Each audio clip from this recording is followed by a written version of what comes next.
Salubonani sesibuyele futhi njalo emalangeni leke labona sivakatshele abase ebukhosini abuyile amabutho azochaza mina kulento eziningi kakhulu engizifundile esafuna ukusifunda sibacelile ukuthi basazobuya ingakho futhi namhlanje lisibona la sivakatshelwe ngizocela ukuthi bazethule abadala bami ngiyabahlonipha kakhulu ade ngapha ubaba uvela endlini kusendlini endlunkulu bangiqondisa ubaba ngapha la futhi uyena vela ngapi mina ngiyinduna yamabutho. Induna yamabutho. Alright, ngicela ubaba zethule. Mina ngubonman Khumalo, ngisebenza e-ofisini lobukhosi. Okay. Ukuthi yebo ukuxhumana kwesizwe nendlunkulu ne-office nomphakathi. Alright. Yilo umsebenzi wami. Siyabonga, ngicela ubaba zethule ngapha. Igama lami ngumbuso Ngwenya. Ngiphuma eCholocho kwaMalanda ngaphansi kwenduna uGambu Sithole. Aha. Ngaphansi kaSebhuku uMachabe Ngwenya. Alright. Ngicela ukuthi vele sihlale endabeni esingayo esilandela lapha namhlanje lo Usuku wachaza ukuthi ungubani usenzani eofisini leNkosi.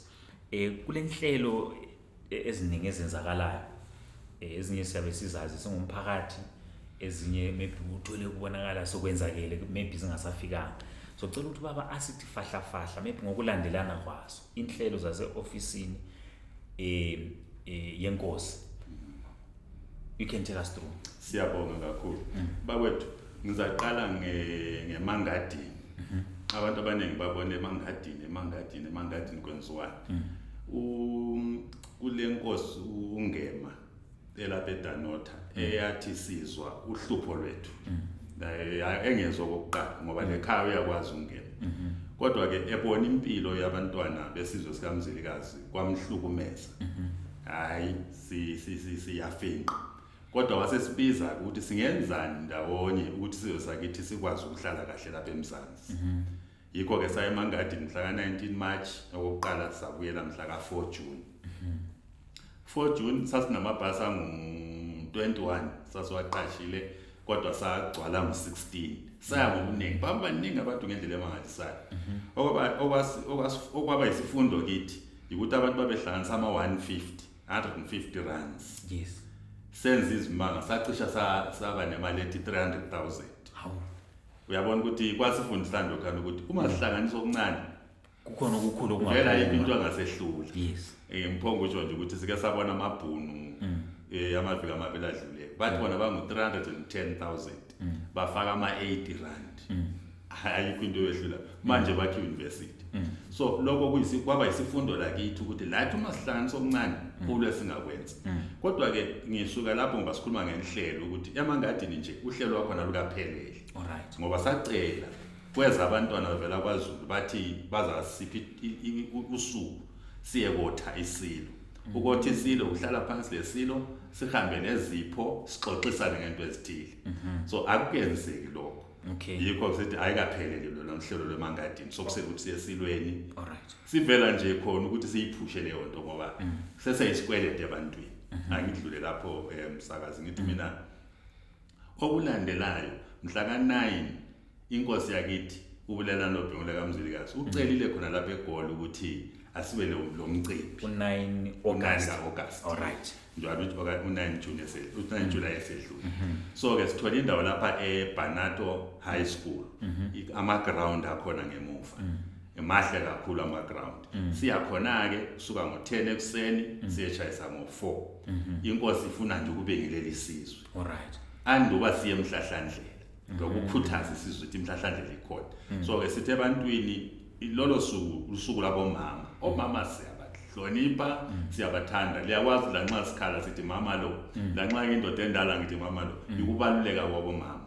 So lo usuku labomama inkosi itheke ifuna uba lezwi ezalethule esizweni. Yes. Siyatsho ke ebantwini bonke ukuthi u9 njana kuyi-holiday ngolwesithathu phakathi kweviki i-Women's Day asihlangane eBanato High School. Kuvunyelwe wonke umuntu. Ema-groundini kuvunyelwe wonke umuntu.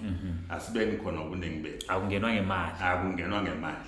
So ke siyakhuthaza ke isizwe ukuthi asihlangane khona kesizwe izwi inkosi esipha lona lolo suku. Sedlule imhlahlandlela le abafowethu asebeyikhulumile. Lusuku olukhulu kakhulu kithi. Usuku olukhulu impela olufanele ukuthi ngabe ngamanye yama holiday esizweni sakithi lapho inkosi eyakhothama khona. So siyayikhumbula inkosi yakithi. Isizwe singaba isizwe esinjani esingazi lapho esivela khona. Ngithanda nje ukuthi bachaze lamabutho kodwa ngifuna ukuthi sithola ama calls avela eBasuthwini eGwanda lamavenda lamachangana aseChirets bathi bona kathi thina ngani sala ngaphandle kodwa sithi thina qoqana nini libe khona lifike livunule ngendlela yenu ngoba vele isizwe sikaMzilikazi sakhiwe ngenhlanga cishe ezihlukeneyo amatonga sikawaboni kodwa laba abanye sesibakhuthaza impela ukuthi qoqana nini kumele libe khona ngoba ukuhlangana kwesizwe yikho lokho kuzaba yibunandi bakhona ubunandi besizwe sakhe sihlangene asixabani siyakwazi ukuphela ndawonye ingumuntu lomfowabo. Maybe ngibambe ngiyaxolisa ukuthi beside ekuthini bona balithinte babuze ngenhlelo kukhona indlela maybe lisebenza ngayo ukuthi libafikele labo abangakafiki ngapha.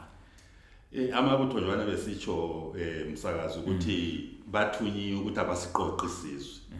Ngesilungu bathi it's work in progress. Yinto esasetshenzwa. Uyazi ukuthi kufana nentuthuko. Intuthuko ngeke uzuthi wena hayi kade ayikafiki kithi. Kodwa iyeza iza kancane kancane. So kunjalo kodwa lokho kokuthi inhlanga zonke zongu-13 or 15 zikhululeke sifuna ukuqinisa kakhulu ngoba inkosi yakithi yiyo into eyayiziqhenya ngayo ukuthi ihlanganise isizwe. Lokho wonke umuntu kumele athi feel at home lapho ngoba impela kusekhaya.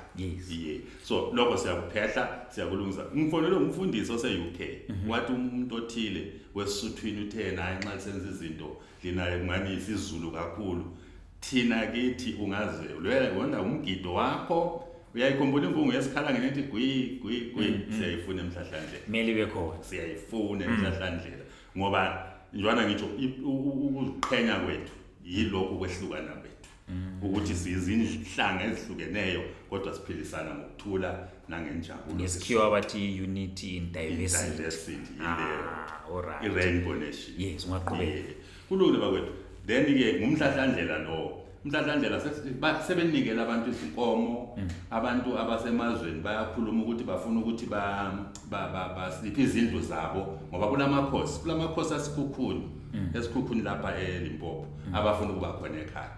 Abantu bekhaya sake sahamba labantwana laba besitswane nabagidi isitswana abemabane abemafekini ilizwe esilizwa livele ekhaya lithi ababuye labantu abantwana siyafuna babe khona bazophinda manenga amakhosi kwaZulu la khona sathi kubo sicela ukuthi bake basiphe ibhasi nje egcwele amabutho ukuzosisupport hayi izinto ezisaxoxa kodwa ke kuyabe kunesizwe eziningi namakhosi amaningi indlela vele emhlahlandlela 9 September sikhona lapha kuyabe kudliwa inyama kugidwa njwana ngithi inhlanga zonke ezikhululeke sesikhulumela besivendeni nabesuthu laba besichanganene eChirets sihlangana khona ngo9. Kukhona ezinye inhlelo zikhona after umhlahlandlela bakwethu njwana ngithi ukuthi amaviki amabili besihlangene ama-Africana ngiyangithi abantu kumele ukuthi ukhetha amabali ukuthi wazi ukuthi bathanda ukubizwa bethiwe yena wathi kafuna ukubizwa kuthiwa white kodwa ngama-Africana sihlangene labo bathi kithi bebesipha ingqobe ukuthi lingathembi abosozimali lingathemba osozimali bazalitshela okwenza fundani ukuhlanganisa okuncane lilapho bese lizenzela izinto iprogram ibe ngeyenu lingatshelwa ngomunye umuntu bekhuluma ukuthi abantu base-America bangasipha imali sebezasitshela ukuthi senze kodwa uma thina sihlanganisile siyakwazi ukuthi iprogram ngeyethu ngendlela yethu injongo lemfuno zethu izozagcwaliseka. Amabhunu bathi kithi ke ama-Africana kulo mama othena wenza umcimbi mhla ka-16 September siyabe sileviki sivele ekhaya eNorthwest eRustenburg ukufuna sibuye ngobuningi bethu ngama-Africana la akhumbula uMzilikazi ngoba yibo alwa labo la kuba nge-Transvaal. uMzilikazi kasuka nge-South Africa esuswa umuntu omnyama uthi wehlule umuntu omnyama kodwa kwaba ngo-Port Gita. So yibo laba bamkhumbulayo njalo kwakulezi ivumelwano la amaAfrikana oPortuguese nabo Kruger into ezinjalo abo Grobler hayi lokho ke kuzafuna ama historians kodwa simusiwe ke mhla ka16 September eRustenburg silungisa ibhasi 16 September Rustenburg sifuna igcwale ke ibhasi amabutho amatshitshi nabantu nje kodwa ke siyefika amabhunu asibona ibhasi kumbe amabhasi uyazi ukuthi bathi indawo yabo incanyana so Okay. uyafana ukuthi mhlawumbe ibhasi elilodwa so specifically for this one it's going to be limited yeah okay njalo anti into yokuqala Alright. mhlawumbe mase sizivuthisa siyaphambili kuyaba ngenye into alright yeah akula futhi okunye okulandelayo so kusiba igadadi okay igadadi sivama kuyenza November Yeah. igadadi ayika izalunga ayikavuthwa Ayikabhasiswa kahle ngendlela. ayikavuthwa ngendlela ngoba ibaluleke kakhulu igadadi kithi ikuchitheka kokukhosi bakithi futhi kwafa amaqhawe ezimisele kuthiwa babamba isigwagwagwa ithiwa yini ngesilungu inkarathi yomtshina amangisa ayewukhandile aqala ukusebenzisa ebantwini bakithi bawubamba kodwa zange bazibona base beshalela esihlahleni nje kodwa ke into enkulu kithi okufanele ukuthi njalo nje sihlale siyikhumbule kungabe ukukhumbula kuphela kodwa kube lezi zinto mhlawumbe ama monuments izinto ezakhiweyo ukukhomba lokho ukuthi isizwe sakithi sehlulwa ngaleyo mpi so should lolo hlelo lisazolwethula kahle in terms of ama logistics ama date lan kusazobuya lichazela abantu lokho sizokuchazela abantu ngokuya kwesikhathi kodwa njalo ngisho u9 September kucacile igadadi hayi sikhona sizoyisho usuku kodwa bengisakhuluma nje ukubaluleka kakhulu abantu bakithi afanele ukuthi sithathe izinto njalo lula izinhlelo ezikhona maybe for unyaka lo sazobuya siphinde buze futhi maybe unyaka ozayo ukuthi zime njani kusiyaphambili ukhulume kakhulu ngeze business laphana ukuthi belihleli nama-Afrikana belifundisa ubaba ngapha uthe uzosixoxela ngenhlelo zebusiness kumi njani lapho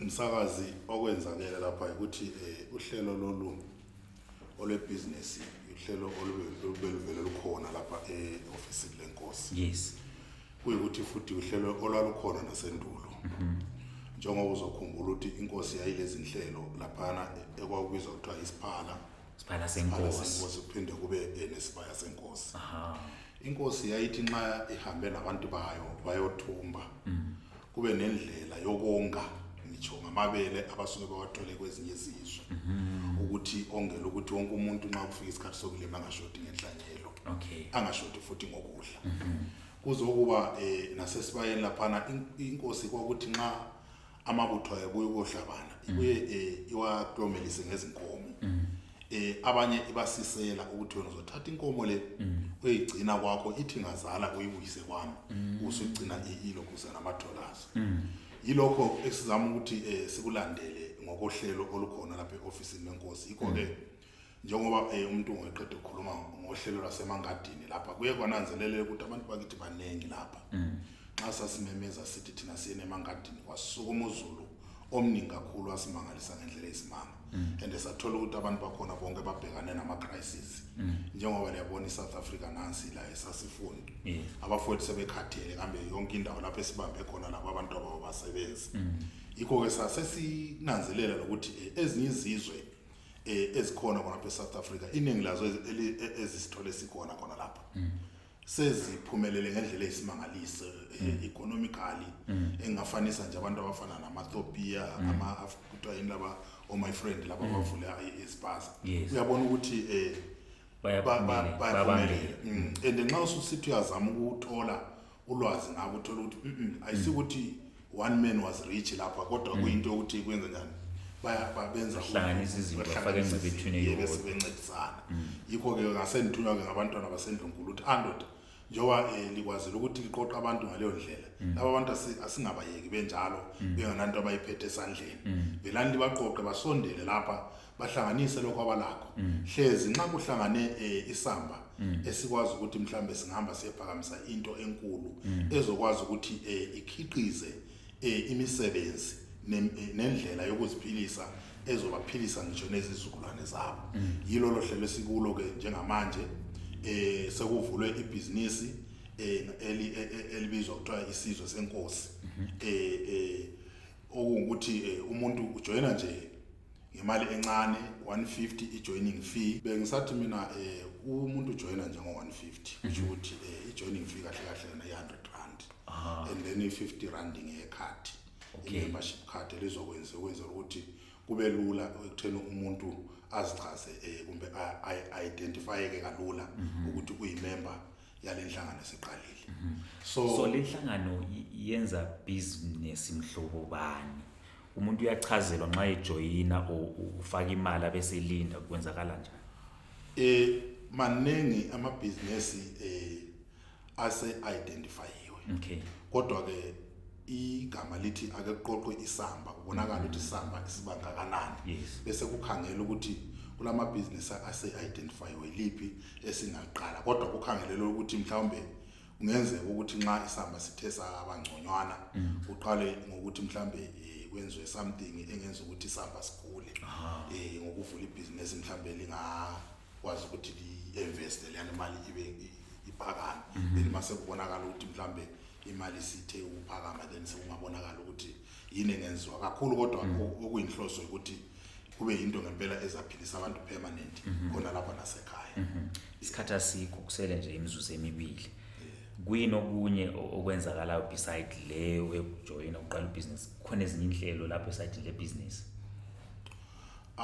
Okwamanje bekusese yikho kona lokho ukuthi kuyisiqalo, ngoba ngithi uyabona ukuthi enye into ekhona lapha kule 6 months eyayigcine inikezwe abantu lapha. So besiqale u6 months lwana ukuthi abantu ake sibone ukuthi mangathiwa ngempela sonke siyabambana kusiyafika leyo 6 months kukhona yini okungavela yini. Ukhanya kusazoba khona izinhlelo uma ngabe uhambe kahle. Yikho nje ukuthi masikhuthazaneni sibambeni sonke sizimisele ungabe lokuyini. Okuke leyo manje othi mina ngiyayithanda lento ngiyafuna la ukubandakanya lani wenza njani? Ongabe lesifiso silama group esimemezela kuwo angakwenza nje ukuthi mhlambe bangithinte enambeni yami ethi 073 176 0387. Ngiyiphinda futhi. Sengithanda ukulibala yase office. 073 176 0387. Alright. Ngizama ukubheka khona phela yase office angazoyithola futhi. Akulenkingi. Yes, siyabe sikwazi ukuthi singayifaka lapha ngaphansi vele, kodwa ngoba isikhathi sesihlwe ngumangoye. Siyabonga kakhulu lizwele ngenhlelo ezenzakalayo. Liyezwa futhi ngapha lenhlelo business. So sizofaka ama number, ungangena lawe ngaphansi lapho, ungathinta even uthinte thina, sizokudirecta ke ukuthi uxhumane nobani, ukukhulume lobani. Usuyithola inamba yase office? Awuyithole. Akulankinga, sizobe siyithole futhi. Siyabonga sayithethe indawo sazobuya usuyithole? Yes, ithini? Ithi 071 143 071 143 iyatholakala, sizoyifaka njengoba bese ngitshilo lapha. 071 143 8427. Uzizwele lapha mbukeli enguzwileyo from emabuthweni la kubo baba la kuyafundwa, kuyaqhutshekwa ezinye izinto kuyizinto ezisaqalayo, kodwa izinto ezazikhona 130 plus years ago. Mina njengo jakheli elisakhulayo, inqobe engibachela ukuthi iplatform sithe siyalinikeza, sicela libuye lizosifundisa ngesingakwazi, ngoba kuningi sikuzwa sibona emabhukwini esicabanga ukuthi asuke sebhalwe ngenye indlela, kodwa singaqedanga isikhathi sayithethe indawo. Siyabonga.